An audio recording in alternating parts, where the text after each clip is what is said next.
Hello friends, આજે હું તમારી સાથે શેર કરીશ ગુજરાતી સ્ટાઇલ ખાટી મીઠી કઢીની રેસીપી। કઢી બનાવવા માટે એક બાઉલમાં 2 કપ જેટલી છાશ એડ કરીશું, અડધો કપ જેટલું દહીં એડ કરીશું અને 1 કપ જેટલું પાણી એડ કરીશું। હવે તેમાં આપણે 2 ટેબલસ્પૂન જેટલો ચણાનો લોટ એડ કરીશું।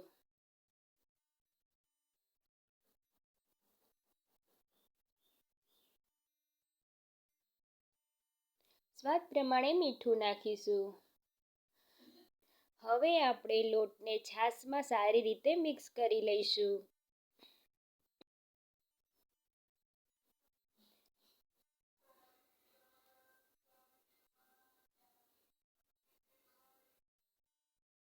મેં અહીંયા મોળા દહીંનો ઉપયોગ કર્યો છે। જો તમે તેની જગ્યાએ ખાટા દહીંનો ઉપયોગ કરો તો તેમાં પાણી વધારે ઉમેરવું। હવે આપણી બધી જ વસ્તુ સારી રીતે મિક્સ થઈ ગઈ છે। હવે કઢીના વઘાર માટે એક પેનમાં 2 ટેબલસ્પૂન જેટલું તેલ એડ કરીશું। તેમાં 3 થી 4 લવિંગ, 1 તજનો ટુકડો, 2 સૂકા મરચાં અને 1 તમાલપત્ર એડ કરીશું। હવે તેમાં 1 ટીસ્પૂન જેટલી રાઈ એડ કરીશું, 1 ટીસ્પૂન જીરું નાખીશું, ચપટી હિંગ એડ કરીશું।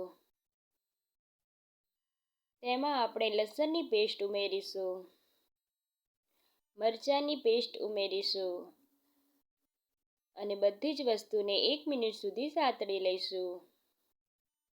હવે તેમાં આદુની પેસ્ટ ઉમેરીશું।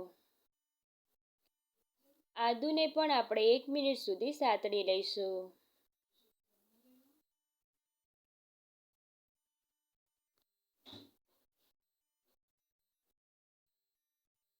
હવે મેં અહીંયા એક મીડિયમ સાઇઝની ડુંગળીને સમારીને એડ કરી છે।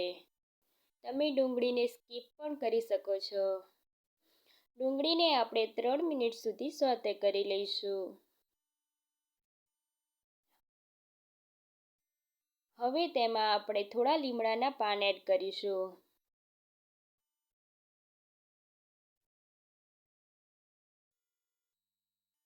ડુંગળીનો કલર ચેન્જ થાય ત્યાં સુધી તેને આપણે સાતળી લઈશું।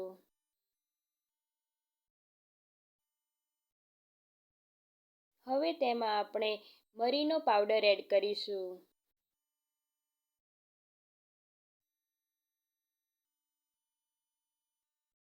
હવે તેમાં આપણે મસાલા એડ કરીશું। અડધી ટીસ્પૂન હળદર પાવડર અને 1 ટીસ્પૂન જેટલું લાલ મરચું એડ કરીશું। મસાલાને આપણે 1 મિનિટ સુધી સાતળી લઈશું।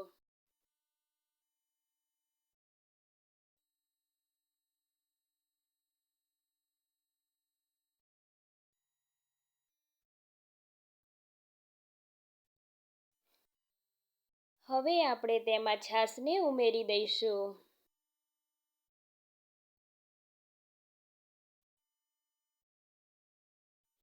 થોડું પાણી એડ કરીશું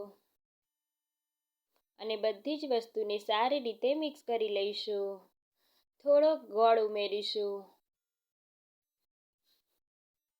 10 મિનિટ સુધી કઢીને ઉકળવા દઈશું તો તૈયાર છે આપણી કઢી।